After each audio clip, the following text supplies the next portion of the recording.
தமிழ் மக்கள் அனைவரையும் நம்பிக்கை குரல் சேனலுக்கு அன்புடன் வரவேற்கும். இன்றைக்கி நம்ம பதிவில் இந்திய துணை இராணுவத்திற்கு இணையான ஒரு வேலைவாய்ப்பு தான் பார்க்க போகிறோம். ஸோ அது என்னென்னா அசாம் ரைஃபிள்ஸ் ரெக்ரூட்மெண்ட் அப்படிங்கிறதான் பார்க்க போகிறோம். ஸோ இந்த அசாம் ரைஃபிள்ஸ் ரெக்ரூட்மெண்ட் பார்த்திங்க அப்படின்னா தமிழ்நாட்டு அளவில் போலீஸ் எக்ஸாமுக்கு ப்ரிப்பேர் பண்ணிக்கிட்டு இருக்கக்கூடிய அனைவரும் எழுதலாம். ஸோ இது ஈஸியாக இருக்கும் சொல்லியிருக்காங்க. ஓகே, இதுவரை நம்ம சேனலை சப்ஸ்கிரைப் பண்ணாதவங்க சப்ஸ்கிரைப் பண்ணிக்கோங்க. வாங்க வீடியோ போகலாம். ஸோ இந்த அசாம் ரைஃபிள்ஸ் ரெக்ரூட்மெண்ட் பார்த்திங்க அப்படின்னா நம்ம இந்திய துணை இராணுவத்திற்கு ஈக்குவலாக இருக்கக்கூடிய ஒரு வேலைவாய்ப்பு தான் இது. ஸோ இதுக்கான ரெக்ரூட்மெண்ட் பார்த்திங்க அப்படின்னா இது ஒரு கவர்மெண்ட் ஜாப் தான். இதுக்கான ரெக்ரூட்மெண்ட் கொடுத்து எப்போ நோட்டிஃபிகேஷன் வந்துச்சுன்னா 15/2 கொடுத்துருக்காங்க. ஸோ இதை அப்ளை பண்ணுறது எப்போன்னு பார்த்தீங்கன்னா 17/2/2023 19/3/2023 அதாவது மார்ச் மாதம் வரைக்கும் நம்ம இதை ஆன்லைன் மோடில் அப்ளை பண்ணிக்கலாம். ஸோ இந்த ஜாப்பு பார்த்திங்க அப்படின்னா ஸோ இது கவர்மெண்ட் ஜாப்பு தான். ஃபுல்லாக நம்ம ஆன்லைனில் தான் அப்ளை பண்ணணும். ஸோ இது உண்மையிலே நம்ம நிறையா பேருக்கு இது தெரிஞ்சிருக்காது. ஸோ அப்படி தெரியாதவங்களுக்கு இது ஈஸியாக நம்ம அப்ளை பண்ணி எழுதிக்கலாம். ஸோ இதில் முதல் ப்ளஸ் பாயிண்ட் என்னென்னு பார்த்திங்க அப்படின்னா போலீஸ் எக்ஸாமுக்கு ப்ரிப்பேர் பண்ணுற எல்லாருக்கும் இது கொஞ்சம் ஈஸியாக இருக்கும். ஓகே, ஸோ இதில் 2 விதமான பணிகள் கொடுத்துருக்காங்க. ஒன்று டெக்னிக்கல் அண்டு ட்ரேட்ஸ்மேன் அப்படிங்கிறத கொடுத்துருக்காங்க. மொத்தம் ஓவரால் இந்தியா ஃபுல்லாக கொடுத்துருக்கிறது 616 போஸ்டிங் கொடுத்துருக்காங்க. ஸோ இது தமிழகத்தில் பார்த்திங்க அப்படின்னா 26 போஸ்ட் நமக்கு கொடுத்துருக்காங்க. ஸோ இதான் இம்பார்ட்டன்ட் டேட்ஸ். எப்போ நம்ம ஸ்டார்ட் பண்ணுறது அப்படின்னா அப்ளிகேஷன் ஃபில் பண்ண 17/2 ஸ்டார்ட் பண்ணிக்கலாம். லாஸ்ட் டேட் பார்த்திங்கன்னா 19/3/2023 வரைக்கும் இந்த எக்ஸாமுக்குள்ள டேட் கொடுத்துருக்காங்க. ஸோ இது ஃபுல் ஆன்லைனில் தான் அப்ளை பண்ணணும். ஆன்லைனில் அப்ளை பண்ணுறதுக்கு வெப்சைட் என்னென்னு பார்த்தீங்கன்னா assamrifles.gov.in அப்படிங்கிற சைட்டில் தான் நம்ம அப்ளை பண்ணணும். ஸோ இது ஸ்டேட் வைஸ் வேக்கன்சி டீட்டெயில்ஸ் கொடுத்துருக்காங்க. ஸோ இதில் நமக்கு பார்த்திங்கன்னா தமிழ்நாட்டில் எவ்வளோ வேக்கன்சி இருக்குங்கிறத நம்ம பார்க்க போகிறோம். ஸோ அப்போ கீழே பார்த்தோன்னா நம்ம தமிழ்நாட்டில் நமக்கு கொடுத்துருக்கக்கூடிய வேக்கன்சி பார்த்திங்க அப்படின்னா மொத்தம் 26 வேக்கன்சி கொடுத்துருக்காங்க. ஸோ இந்த ஜாப்புக்கு நம்ம அப்ளை பண்ணும்போது தமிழ்நாட்டில் இருக்கக்கூடிய டிஎன் போலீஸுக்கு ரெஃபர் பண்ணக்கூடிய அத்தனை பேரும் இதை அப்ளை பண்ணிக்கலாம். ஸோ ஜாப்பும் நமக்கு ஈஸியாக கிடைக்கிறதுக்கு சான்சஸ் இருக்குது. ஓகே, ஸோ அடுத்து எலிஜிபிள் க்ரைட்டீரியா பார்த்திங்க அப்படின்னா ஒவ்வொரு போஸ்ட்டுக்கும் நம்ம தனித்தனியாக கொடுத்துருக்காங்க. ஸோ இதில் 10th 12th ஐடிஐ முடித்தவங்களுக்கு தான் இந்த வேக்கன்சி கொடுத்துருக்காங்க. நம்ம நோட்டிஃபிகேஷன் நம்ம டெஸ்கிரிப்ஷனில் கொடுக்குறேன். ஸோ அந்த நோட்டிஃபிகேஷனில் பார்த்திங்க அப்படின்னா ஒவ்வொரு போஸ்ட்டுக்கும் என்ன மாதிரியான குவாலிஃபிகேஷன் வேணும் அப்படிங்கிறத நம்ம கொடுத்துருக்காங்க. அதை கொஞ்சம் நம்ம பார்த்துட்டு நம்ம அப்ளை பண்ணிக்கலாம். ஓகே, ஸோ அடுத்து என்ன கொடுத்துருக்காங்க அப்படின்னா ஏஜ் க்ரைட்டீரியா. ஸோ இந்த எக்ஸாமுக்கு நாம் அப்ளை பண்ணும்போது என்ன ஏஜ் வேணும் அப்படிங்கிற கொடுத்துருக்காங்க. மினிமம் 18 இயர்ஸ் கம்ப்ளீட் ஆகிருக்கணும். மேக்ஸிமம் 23 இயர்ஸ் கம்ப்ளீட் ஆகிருக்கணும் அப்படிங்கிறத சொல்லியிருக்காங்க. அடுத்து என்ன பார்த்திங்க அப்படின்னா ஸோ இந்த அப்ளிகேஷன் பொறுத்தவரைய இதில் ஃபீமேல் அண்டு எஸ்டி கேண்டிடேட்ஸ்க்கு ஃபீஸ் கிடையாது. மற்றவங்களுக்கு ஃபீஸ் கொடுத்துருக்காங்க. ஸோ இது post group B group C அதுக்குள்ளே தான் இது வரும் அப்படிங்கிற சொல்லியிருக்காங்க. ஸோ இந்த குரூப் பிக்கு அப்ளை பண்ணுறவங்க 200 ரூபீஸும் குரூப் சிக்கு அப்ளை பண்ணுறவங்க 100 ரூபீஸ் ஆன்லைன் ஃபீஸ் கட்டுற மாதிரி இருக்கும். ஸோ இதோட செலெக்ஷன் ப்ராசஸ் பார்த்திங்க அப்படின்னா பிஎம்டி அண்டு பிஇடி அப்படிங்கிற கொடுத்துருக்காங்க. ஸோ ஃபிசிக்கல் எஃபிஷியன்ட் டெஸ்ட் அப்படிங்கிற கொடுத்துருக்காங்க.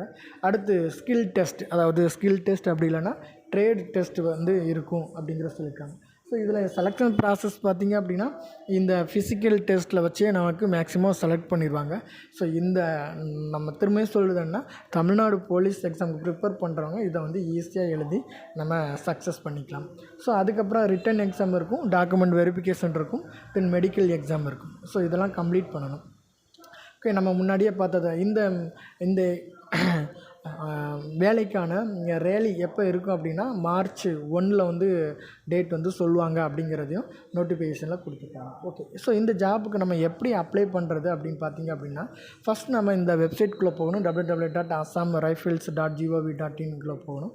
ஸோ இந்த சைட்டில் நம்ம ஹோம் பேஜ் போனோடனே ஸோ ரைட் கார்னரில் பார்த்தா அப்படின்னா இந்த ஜாப்புக்கான ஒரு நோட்டிஃபிகேஷன் லிங்க் போயிட்டுருக்கும்.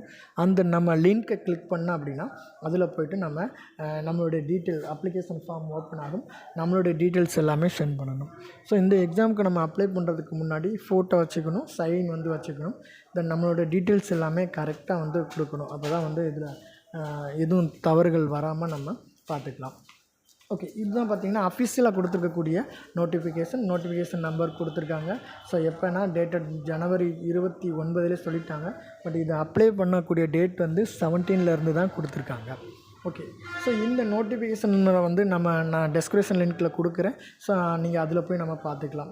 ஸோ இதில் பார்த்தீங்க அப்படின்னா ஏஜ் ரிலாக்ஸேஷன் எப்படி கொடுக்கணும் அப்படிங்கிற கொடுத்துருக்காங்க. எக்ஸாம் எப்படி அப்ளை பண்ணுறது அப்படிங்கிற மெத்தடையும் இங்கே இதில் கொடுத்துருக்காங்க. ஸோ இதில் பார்த்தீங்க அப்படின்னா இந்த ஃபிசிக்கல் எஃபிஷியன்ட் டெஸ்ட்டும் அதுக்கப்புறம் பார்த்தீங்க அப்படின்னா அந்த மாதிரி ஃபிசிக்கல் டெஸ்ட், அதாவது நம்ம ஹைட்டு தென் ஜஸ்ட் எப்படி இருக்கணும் அப்படிங்கிறதையும் நமக்கு மென்ஷன் பண்ணியிருக்காங்க. ஸோ அதை கொஞ்சம் நோட்டிஃபிகேஷனில் கொஞ்சம் நம்ம தெளிவாக பார்த்துக்கிறது வந்து நல்லது.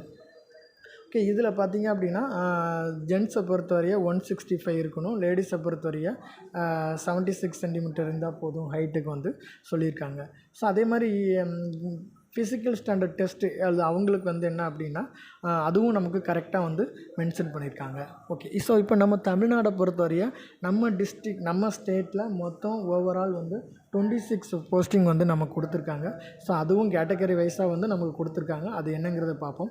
ஸோ இதில் நம்ம முக்கியமாக நம்ம தெரிஞ்சுக்கணும் அப்படின்னா ஆல் கேண்டிடேட்ஸ் வந்து 170 மேல் கேண்டிடேட் 170 சென்டிமீட்டர் ஹைட்டும், ஃபீமேல் கேண்டிடேட்டுக்கு வந்து 80 சென்டிமீட்டர் வந்து இருக்கணும் அப்படிங்கிற சொல்லியிருக்காங்க. ஓகே, தென் அடுத்து இதுக்கு மினிமம் ஹைட்டு ஃபார் எஸ்டிக்கு வந்து கொஞ்சம் கம்மியாக இருக்குது. மேல் வந்து 162.5, ஃபீமேல் வந்து 76 சென்டிமீட்டர் வந்து இருந்தால் போதுமானது அப்படிங்கிறதையும் மென்ஷன் பண்ணியிருக்காங்க. அடுத்து physical standard test PST. So இந்த எக்ஸாமுக்கு பார்த்தீங்க அப்படின்னா ஹைட்டும் ஜஸ்ட்டும் சொல்லியிருக்காங்க. இந்த ஜஸ்ட்டை பொறுத்தவரைய ஒன்லி ஃபார் மேல் கேண்டிடேட் தான் சொல்லியிருக்காங்க. ஃபீமேல் கேண்டிடேட் வந்து ஜஸ்ட்டு வந்து பார்க்க மாட்டாங்க. ஸோ அப்போ நம்ம மேல் கேண்டிடேட் மட்டும் இந்த நோட்டிஃபிகேஷனில் கொடுத்துருக்கக்கூடிய ஹைட் வந்து எவ்வளோ இருக்கணும் அப்படிங்கிறத நம்ம தெளிவாக தெரிஞ்சுக்கிறது வந்து நம்ம நல்லது. ஸோ இதில் ஆல் கேண்டிடேட்ஸ்க்கு 170 சென்டிமீட்டர், ஃபீமேல் கேண்டிடேட்டுக்கு 157 சென்டிமீட்டர் வந்து கொடுத்துருக்காங்க. ஜஸ்ட்டை பொறுத்தவரைய மேலுக்கு வந்து 80 சென்டிமீட்டர் கொடுத்துருக்காங்க.